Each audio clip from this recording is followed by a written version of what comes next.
யாழ்ப்பாணம் சிறைச்சாலையிலே பயங்கரவாத தடுப்புச் சட்டத்துக்கு கீழே தடுப்பு காவலில் வைக்கப்பட்டுள்ள கணேஷ்குமார் சங்கீதன் என்கின்ற சந்தேக நபரை நான் சந்தித்திருந்தேன். நேற்றைய தினம் சாபகச்சேரி நீதவான் நீதிமன்றத்திலே ஆஜர்படுத்தப்பட்டு 14 நாட்கள் தடுப்பு காவலிலே வைக்கப்பட்டிருக்கின்ற சங்கீதன் மீதான குற்றச்சாட்டு விடுதலை புலிகளை மீளுருவாக்கம் செய்கிற வகையிலே அவர் பாடல்களை பாடியுள்ளார் என்கின்ற வகையிலே இந்த கைது இடம்பெற்றிருக்கிறது. உண்மையிலேயே இந்த கைது சட்டத்துக்கு முரணானது, சட்டத்துக்கு அப்பாற்பட்டது, சட்ட விரோதமானது. எந்த வகையில் என்று சொன்னால், உங்களுக்கு தெரியும், விடுதலை புலிகளுடைய போராட்டம் என்பது தமிழ் மக்களுடைய அரசியல் அபிலாஷைகளை வென்றெடுப்பதற்காக தங்களுடைய உயிரை துச்சமாக மதித்து கடந்த 33 வருடங்களுக்கு மேலாக தாயக விடுதலைக்காக போராடி வந்த ஒரு அமைப்பு. இந்த அமைப்பினுடைய பாடல்கள் என்பது எங்களுடைய சொந்த அண்ணன்மார், அக்காமார், தம்பிமார்களாலே பாடப்பட்டது. இந்த பாடல்கள் ஒரு வரலாற்றை சொல்லி நிற்கிறது, ஒரு வரலாற்றை காவி நிற்கிறது, ஒரு வரலாற்றை கடத்தி நிற்கிறது என்கின்ற வகையிலே இது ஒரு இனத்தினுடைய இலக்கியம், பண்பாடு, கலாச்சாரம் என்கின்ற வகையிலே இந்த சங்கீதனுடைய தடுப்புக்கு எதிராக நாங்கள் குரல் எழுப்ப வேண்டும். குறிப்பாக உங்களுக்கு தெரியும், உள்ளூராட்சி சபை தேர்தலிலே இந்த NPP அரசு யாழ் வடக்கு கிழக்கிலே போட்டியிட்ட சந்தர்ப்பத்திலே தேசிய தலைவர் விடுதலை புலிகளுடைய தலைவருக்கு அங்கே ஒரு சிலை எழுப்புவதாகவும் அவருடைய விடுதலை பாடல்களை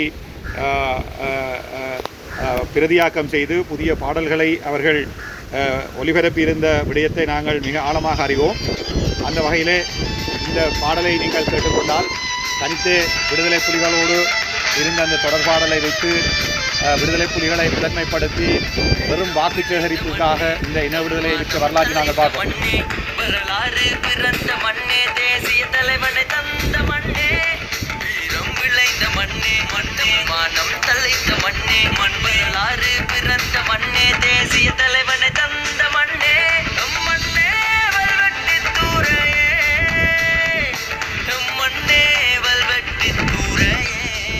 இந்த பாடல் உங்களுக்கு தெரியும், NPP வெறுமனே வாக்கு கவர்ச்சிக்காக, வாக்கு வேட்டைக்காக இந்த பாடலை பதிவு செய்து அவர்கள் தேசிய தலைவருடைய வீடு உள்ளிட்ட படங்களை முன்னிலைப்படுத்தி இந்த வாக்கை கபலீகரம் செய்து இந்த விடுதலை போராட்டத்தை விற்று இந்த அரசியலை செய்கிற பொழுது இந்த மண்ணின் மைந்தனாக இந்த விடயங்களை காவி நிற்கின்ற சங்கீதன் இனத்தினுடைய சொத்து.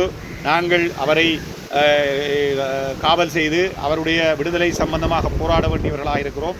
அந்த வகையிலே சங்கீதனுடைய விடுதலை என்பது இந்த இனத்தினுடைய விடுதலை சார்ந்த அறத்தின் வழி நின்ற, மரத்தின் வழி நின்ற அந்த போராட்டத்தினுடைய வலிகளை சுமந்து நிற்கின்ற மக்களினுடைய வரலாற்றை கடத்தி நிற்கின்ற அந்த விடயத்திலும் சங்கீதனுடைய விடுதலை மிக அவசியமானது.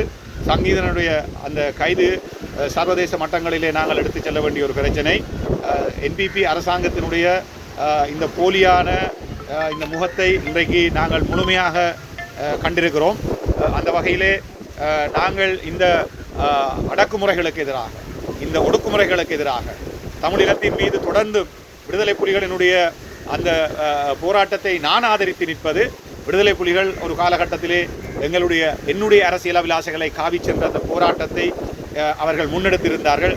தங்களுடைய உயிரையும் சுத்தமாக மதித்து அந்த போராட்டத்தை மக்கள் போராட்டமாக அவர்கள் முன்னெடுத்திருந்த ஒரு போராட்டத்தினுடைய அந்த வரலாற்றை சொல்லி நிற்கின்ற பாடல்கள் நாங்கள் காவி செல்ல வேண்டும். வர்ண ராமேஸ்வரன் உங்களுக்கு தெரியும், மாவீரர் தின பாடலை பாடியவர், என்னுடைய பாடசாலையினுடைய நண்பன். எனக்கு 3 வருடங்கள் சிரேஷ்ட மாணவனாக என்னுடைய பாடசாலையிலே கற்பித்த ஒருவர், என்னுடைய ஊரைச் சேர்ந்தவர்.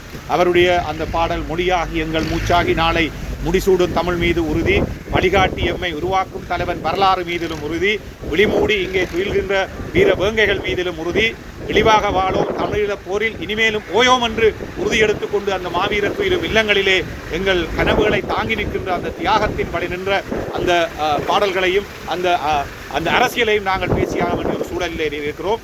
அந்த வகையிலே தொடர்ந்து நாங்கள் இந்த சங்கீதனுடைய விடுதலைக்காக பலதரப்பட்ட வகையிலும் நாங்கள் போராடி இதனை சர்வதேசத்தினுடைய கண்களுக்கு கொண்டு வந்து இந்த பிடிஏ பயங்கரவாத தடை சட்டத்தை இதை நீக்குவேன் என்று சொல்லி பதவிக்கு வந்த அரசு மீண்டும் இந்த சட்டத்தை பாவித்து அப்பாவி மக்களை குறிப்பாக வாழ்நாளிலே அவர் பல சாதனைகளை செய்ய வேண்டிய ஒருவராக இருக்கிறார். மிக குறுகிய இளைய ஒருவர்.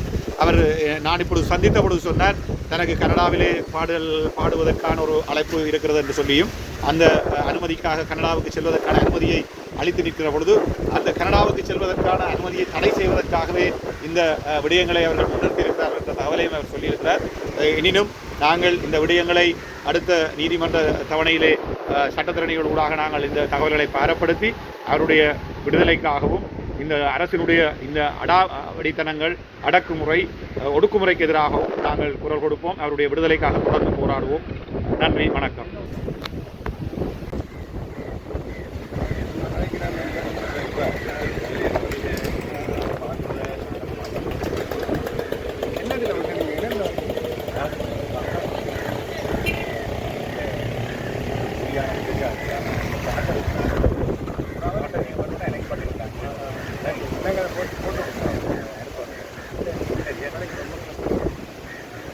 தம்பி இப்போ எடுங்க.